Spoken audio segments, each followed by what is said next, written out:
In the data mining and data warehousing course, we are discussing module 3, which is association rule mining.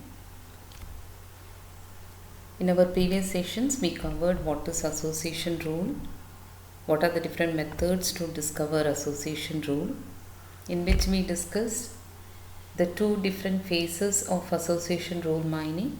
The first phase, to generate the frequent item sets, and the second phase will generate the association rules from the frequent item sets.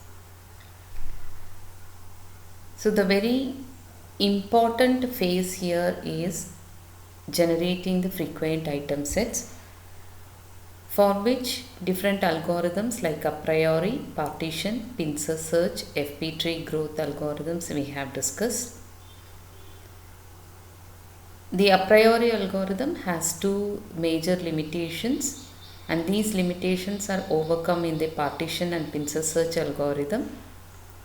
And the FP tree algorithm represents the transaction database as a compact FP tree from which the frequent patterns can be derived. Then we also talked about how to generate the association rules from the frequent item sets in our previous session. In this video, we are going to talk about the incremental algorithm. All the earlier frequent pattern algorithms what we discussed so far assume that the database does not change.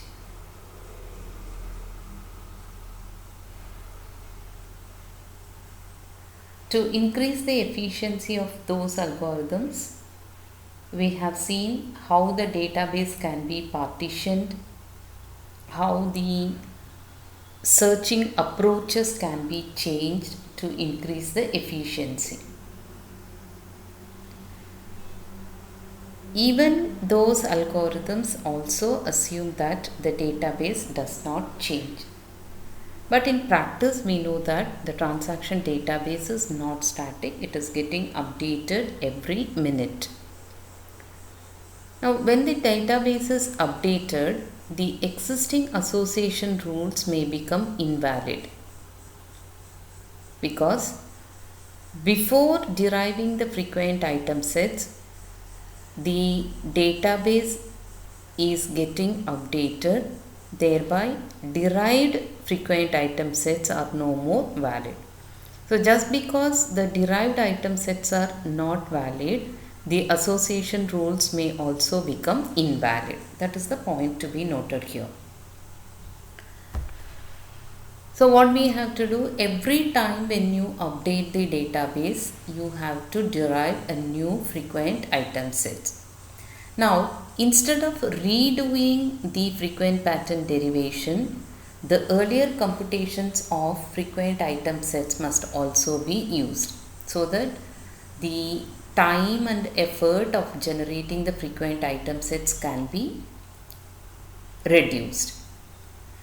The incremental algorithm actually aims to achieve this particular concept. So it uses the earlier computations of frequent item sets in the algorithm. Now let us see how it is to be achieved, for which these are the different notations used in the incremental algorithm. T old to specify the earlier transaction database, L old to specify the frequent item sets of old transaction database, T new is the new set of transactions added to the database, T whole is the union of old and new transaction database, and we have to find out the frequent item sets of whole transaction database. So in the idea, suppose if I say the transaction database till October was used to generate the frequent item sets, then the old transaction database will be the transactions till October. Whereas if your transaction database is updated with November and December transactions, then only the November and December transactions will be the new transaction database. And L-old will be the frequent item sets generated from the transaction database of till October. And the whole will be the transaction database till October with the transaction database of November and December. So these are the notations we have used. Now in the incremental algorithm, let us assume that L new is the set of all frequent item sets of new transaction database T new, and initially L new is not known. The following observations are used here. The observation says an item set which is in L whole, that is the frequent item sets of whole transaction database, if it is an element of both L new and L old. So if it is in new as well as in old frequent item set list, then you can take it to L whole also. Any item set is not in L new nor in L old, then it cannot be obviously in L whole also.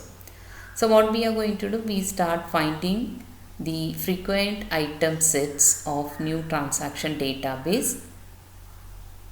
How? By making some passes over new transaction database.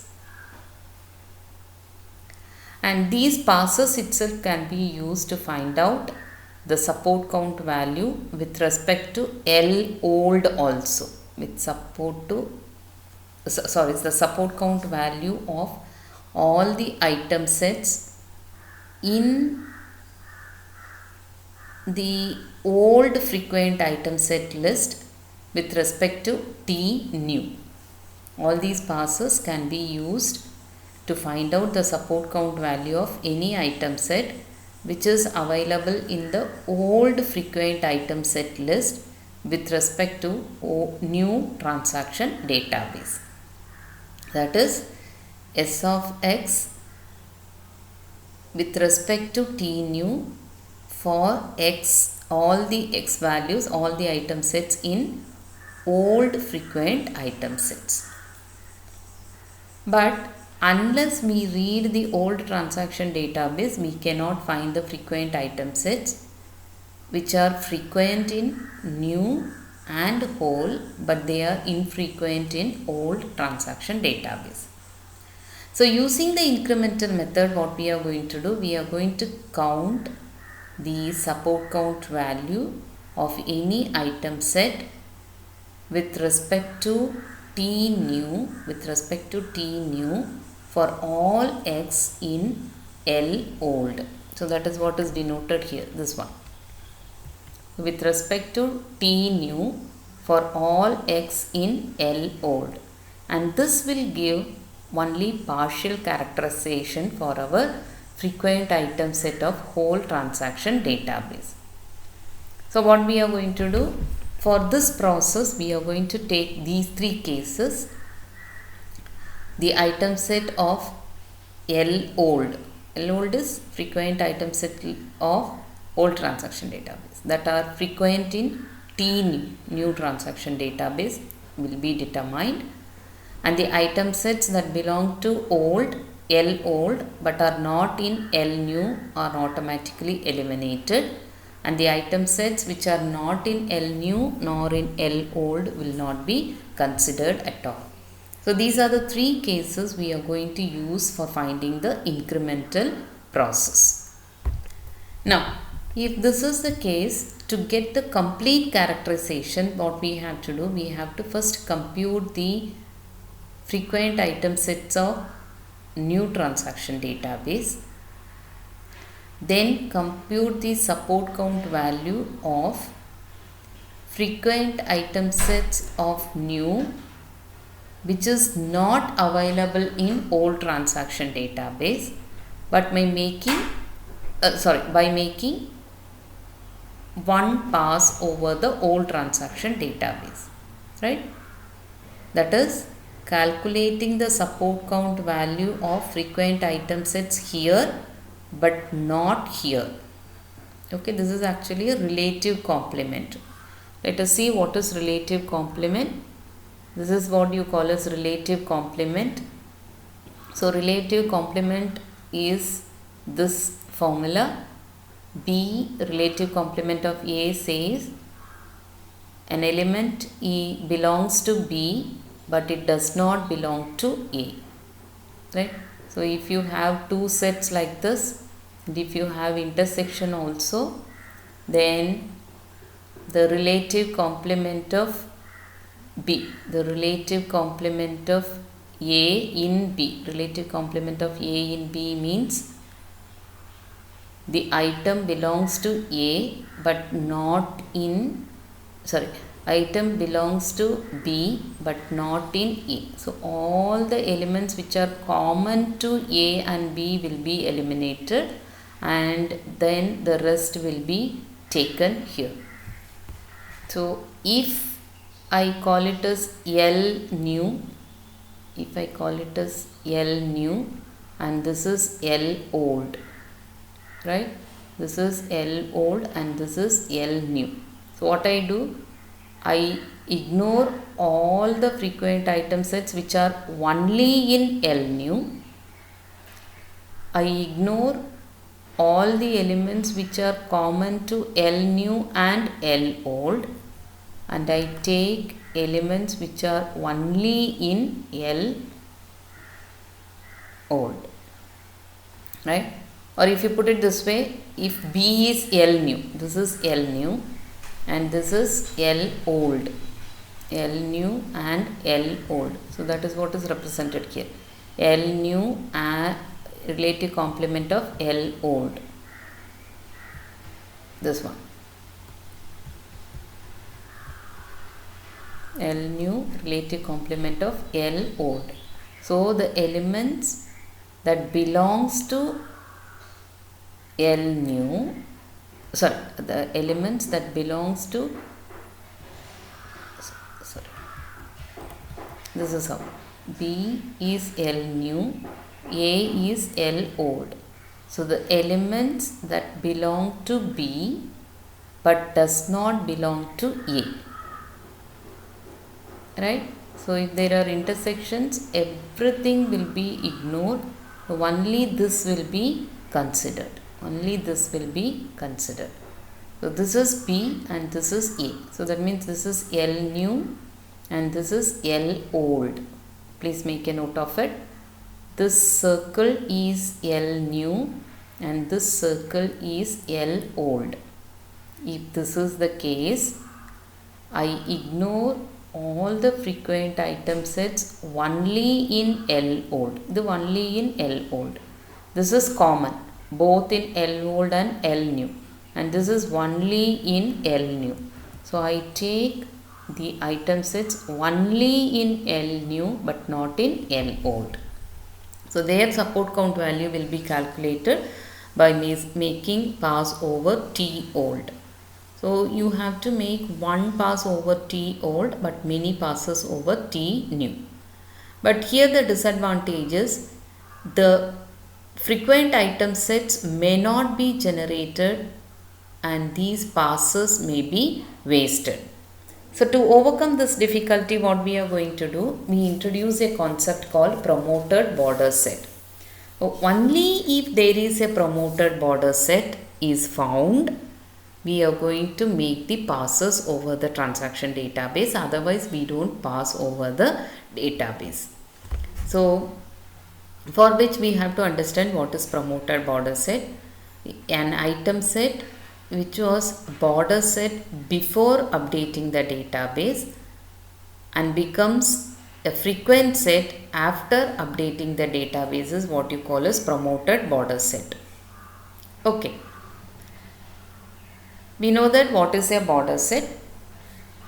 Border set, any item set which is not frequent, any item set which is not frequent but all its proper subsets are frequent, then it is called as border set. I repeat, any item set which is not frequent but all its proper subsets are frequent, then it is called as border set. So you find a border set before updating the database, but after updating the database it becomes a frequent set. If so, you are going to call it as a promoted border set. So if there exists a promoter border set, then we are going to make pass over old transaction database. Otherwise, there is no pass over the old transaction database. So for finding the border sets, we are going to modify the a priori algorithm. So this is how the a priori algorithm has been modified. In the a priori algorithm, we calculate only the frequent item set. We don't calculate the infrequent item set, right? So here what we are going to do, in each iteration, not only the frequent item sets are calculated, instead the infrequent item sets are also maintained. So the B value specifies the border set, correct? So once you calculate the border set, you check whether it can be a promoted border set or not. If it is a promoted border set, the old transaction database will be scanned. Otherwise, old transaction database will not be scanned. So that is the whole idea behind the incremental algorithm. Okay, so we will be discussing the border algorithm, which is another version of the incremental algorithm, in the next session. Thank you.